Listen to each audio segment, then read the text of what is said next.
Local. Kapileswarapuram MPP కార్యాలయం నందు తహసీల్దార్ శ్రీనివాస్ ఆధ్వర్యంలో మంగళవారం సూపర్వైజర్లతో జనగణనపై అవగాహన సదస్సు నిర్వహించారు. ఎన్యూమరేటర్లు మొదటి దశలో ప్రతి కుటుంబాన్ని కలిసి వారి నివాసం, వ్యక్తిగత మరుగుదొడ్డి, విద్యుత్, రక్షిత మంచినీటి సరఫరా వంటి ప్రభుత్వం నిర్ధారించిన పలు అంశాలను మొబైల్ యాప్ నందు అప్లోడ్ చేయాలని శ్రీనివాస్ సూచించారు. మండల పరిధిలో మొత్తం 22 సూపర్వైజర్ సర్కిల్స్ ఉన్నాయని 22 సర్కిళ్లను 128 ఈబులుగా విభజించామన్నారు. క్షేత్రస్థాయిలో ఎన్యూమరేటర్లకు కేటాయించిన నివాసాలను మ్యాప్లు గీయించాలన్నారు. జనగణన మన మండలంలో ప్రభుత్వం నిర్దేశించిన విధంగా జరుగుటలేదని మండిపడ్డారు. సెన్సస్ అబ్జర్వర్స్ పరిశీలనకు వస్తారని, అందుచే ఎన్యూమరేటర్లు తప్పులు లేకుండా నమోదు చేయాలని కోరారు. సెన్సస్ సూపర్వైజర్లకు తహసీల్దార్ శ్రీనివాస్ కిట్లను అందజేశారు. ఈ సమావేశంలో MPDO Banujirao, AO Rajendra Prasad, deputy MPDO Srirammurthy, EOPRD Varaprasad, Swarna panchayat కార్యదర్శులు పాల్గొన్నారు. మినిమం 20 అయినా చేసి ఉండాలి. మనం ఒకటి కూడా ఓపెన్ అవ్వకుండా 0 ఉంది. మరి అది టాప్ ఐటమ్. ఇప్పుడు రిపోర్ట్ పెట్టారా? మళ్ళీ 11 పెట్టారు. ఇప్పుడు తీసింది మనం 5 స్టార్ట్ చేయలేదు సార్. రిపోర్ట్ కూడా పెట్టాలి. 422 కి తీసాం సార్. అంటే ఈవేళ 22 సర్కిల్స్ ఉన్నాయి, సూపర్వైజర్ సర్కిల్స్.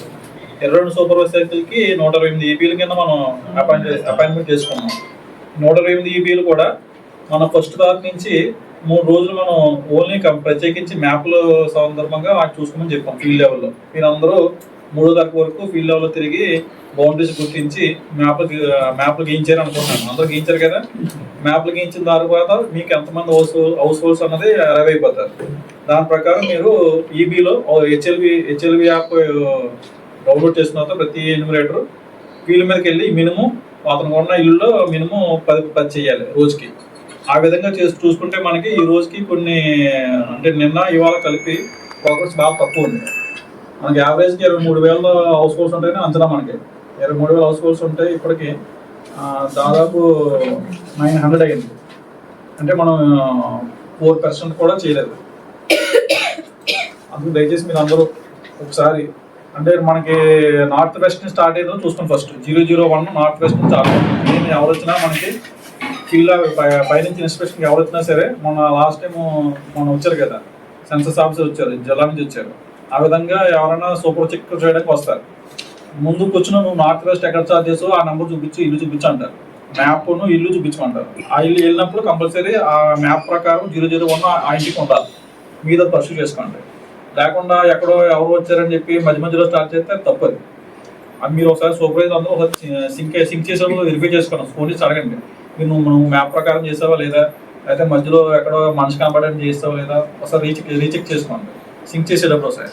ఎందుకంటే రేపు పొద్దున మళ్ళీ దీని మీద వెరిఫికేషన్ చేసినప్పుడు మనకి ఇబ్బంది రాకూడదు. ఎందుకంటే సెంట్రల్ టీం రావచ్చు, అంటే దీనికి అబ్జర్వ్ చేస్తారు. ఎలక్షన్ ఎలా జరిగింది, ఎలక్షన్ ఏ విధంగా జరిగిందో అదే విధంగా దీనికి కూడా సెంట్రల్ టీం వస్తారు, అబ్జర్వేషన్ చేస్తారు, మళ్ళీ ర్యాండమ్గా చెక్ చేస్తారు. మీ మ్యాప్ ఎలా ఉంది, ఫీల్డ్ మీద ఎలా ఉంది, రెండు కట్టకుండా లేదా ర్యాండమ్ చెక్ చేస్తారు. ఒకసారి మీరు 2-3 సార్లు ర్యాండమ్ చెక్ చేస్తే ఆటోమేటిక్గా ఈబీలు ఎన్యూమరేటర్లు ఆటోమేటిక్గా వాళ్ళు సెట్ అయిపోతారు. అందుకు దయచేసి మీరు అందరూ ఈ ప్రోగ్రెస్ మాత్రం మనకి ఇప్పుడు డిఆర్ఓ తీసి ప్రోగ్రెస్ మాత్రం ఎట్టి పరిస్థితుల్లోనూ 10 పెట్టండి మినిమం. అలాగే మనకి కొంతమంది విలేజ్ సర్వేయర్స్ని 10 మంది మనం డిప్యుటేషన్ వేశారు. మే 15 కల్లా కంప్లీట్ చేయమని ఆల్రెడీ మీ అందరికీ చెప్పాము. ఆ సర్వేస్ మాత్రం మే 15 కల్లా కంప్లీట్ చేసుకుని ప్లాన్ చేయాలి. మెయిన్ అది. అలాగే మీ అందరికీ సూపర్వైజర్లు ఒకసారి ఫోటో తీద్దాం.